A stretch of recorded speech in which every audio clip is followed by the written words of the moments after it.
साहिब भाइयों और बहनों, आज जब हम क्लाइमेट चेंज और ग्लोबल वार्मिंग जैसे भारी भरकम शब्दों से जूझ रहे हैं, तो क्या हमने कभी सोचा है कि 15वीं सदी के एक बुनकर संत ने हमें इसका समाधान बहुत पहले ही दे दिया था। महात्मा कबीरदास, एक ऐसा नाम जो रूढ़ियों को तोड़ता है और हमें वास्तविकता का आईना दिखाता है। कबीर केवल एक कवि या सुधारक नहीं थे, वे पहले आध्यात्मिक पारिस्थितिकी विज्ञान यानी स्पिरिचुअल इकोलॉजिस्ट थे। उन्होंने हमें सिखाया कि ईश्वर आसमान में नहीं बल्कि उस हवा में है जिसे हम महसूस करते हैं, उस पानी में है जिसे हम पीते हैं और उस मिट्टी में है जिसमें हम विलीन हो जाते हैं। आज के इस वीडियो में हम कबीर जी की साखियों और पदों के माध्यम से समझेंगे कि उनका पर्यावरण दर्शन क्या था और क्यों आज के उपभोक्तावादी युग में उनकी बातें पहले से कहीं ज़्यादा प्रासंगिक हैं। कबीर जी कहते हैं, माटी कहे कुम्हार से, तू क्यों रौंदे मोहे, एक दिन ऐसा आएगा मैं रौंदूंगी तोहे। इस एक दोहे में कबीर जी ने प्रकृति और मनुष्य के बीच के चक्र को समझा दिया है। कबीर जी का मानना था कि हमारा शरीर उन्हीं 5 तत्वों से बना है जिनसे यह ब्रह्मांड बना है। जब वे कहते हैं कि प्रकृति ही परमात्मा है, तो उनका अर्थ यह है कि प्रकृति का शोषण करना वास्तव में ईश्वर का अपमान करने जैसा है। कबीर जी ने बार बार जोर दिया कि मनुष्य प्रकृति का मालिक नहीं बल्कि उसका एक छोटा सा हिस्सा है। उन्होंने जल, वृक्ष, वायु और अग्नि को पवित्र माना और उनकी रक्षा को आध्यात्मिक धर्म बताया।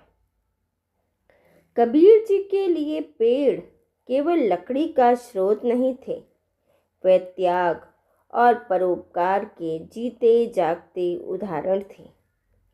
वृक्ष कबहू नहीं फल भके, नदी न संचे नीर, परमारथ के कारणे साधुन धरा शरीर। कबीर जी पूछते हैं, क्या कभी किसी पेड़ ने अपना फल खुद खाया? क्या किसी नदी ने अपना पानी खुद पिया? नहीं। तो फिर मनुष्य क्यों इतना संचय करने में लगा है? कबीर जी का यह विचार आधुनिक सस्टेनेबिलिटी की नींव है। वे हमें सिखाते हैं कि प्रकृति से उतना ही लो जितनी ज़रूरत है, लालच के लिए नहीं। वे तो यहाँ तक कहते हैं कि माली जब कलियों को तोड़ने आता है तो फूल रोते हैं।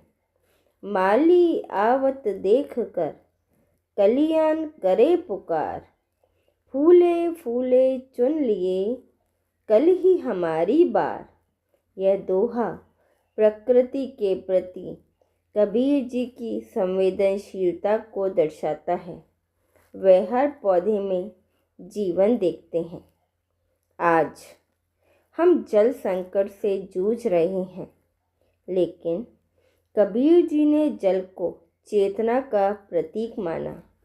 वे कहते हैं, पानी ही ते हिम भया, हिम है गया बिलाए, जो कुछ था सोई भया, अब कछु कहाँ ना जाए।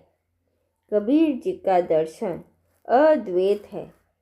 पानी बर्फ बनता है और फिर पिघलकर पानी हो जाता है। इसी तरह प्रकृति और परमात्मा अलग नहीं हैं। जब हम नदियों को प्रदूषित करते हैं तो हम उस चेतना को दूषित कर रहे होते हैं जो हमारे भीतर भी है। कबीर जी की दृष्टि में घट घट में राम है और वह घट मिट्टी और पानी से ही बना है। कबीर जी का पर्यावरणवाद केवल पेड़ों तक सीमित नहीं है, वे जीव जंतुओं के प्रति गहरी करुणा रखते हैं।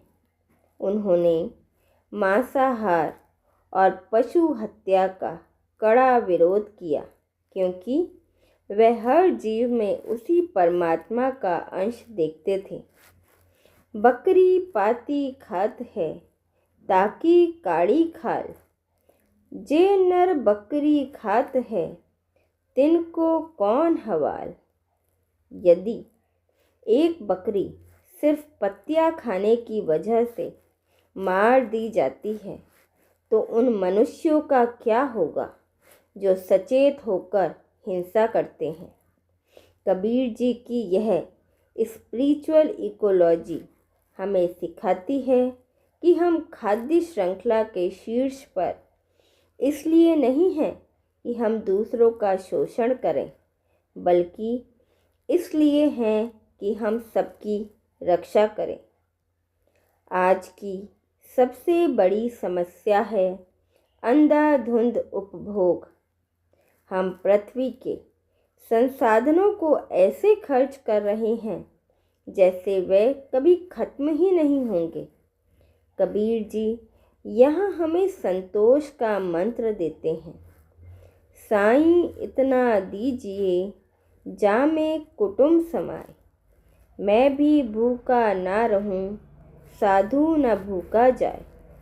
यह सादगी ही पर्यावरण की रक्षा का एकमात्र रास्ता है। कबीर जी का जुलाहा जीवन खुद कपड़ा बुनना और अपनी ज़रूरतों को सीमित रखना आज के मिनिमलिज्म के विचार का प्राचीन संस्करण है। अगर हमारी ज़रूरतें कम होंगी तो प्रकृति पर दबाव भी कम होगा। कबीर जी का मानना था कि जब तक मनुष्य के भीतर का प्रदूषण यानी लोभ, मोह, क्रोध खत्म नहीं होगा, तब तक बाहरी पर्यावरण साफ नहीं हो सकता।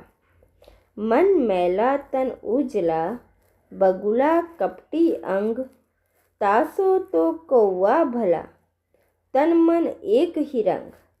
कबीर जी के अनुसार आंतरिक शुद्धि और बाहरी प्रकृति का संरक्षण एक दूसरे से जुड़े हैं। एक सच्चा आध्यात्मिक व्यक्ति कभी प्रकृति को नुकसान नहीं पहुंचा सकता, क्योंकि वह जानता है कि जो ब्रह्मांड में है वही पिंड यानी संसार में है। तो भाइयों और बहनों, कबीर जी के दोहे केवल किताबों में पढ़ने के लिए नहीं हैं, वे एक जीवन पद्धति हैं। कबीर जी हमें चेतावनी देते हैं कि अगर हमने प्रकृति के साथ तालमेल नहीं बिठाया तो परिणाम विनाशकारी होंगे। आज कबीर जी के विचारों को अपनाना पर्यावरणवाद नहीं बल्कि अस्तित्व की रक्षा है। अगली बार जब आप एक पेड़ देखें या एक घूंट पानी पिएं तो याद रखें उसमें परमात्मा का अंश है। क्या हम कबीर जी के इस ग्रीन संदेश को अपने जीवन में उतार सकते हैं? अपने विचार कमेंट्स में ज़रूर बताएं। हमारे साथ बने रहने के लिए धन्यवाद। सत साहिब।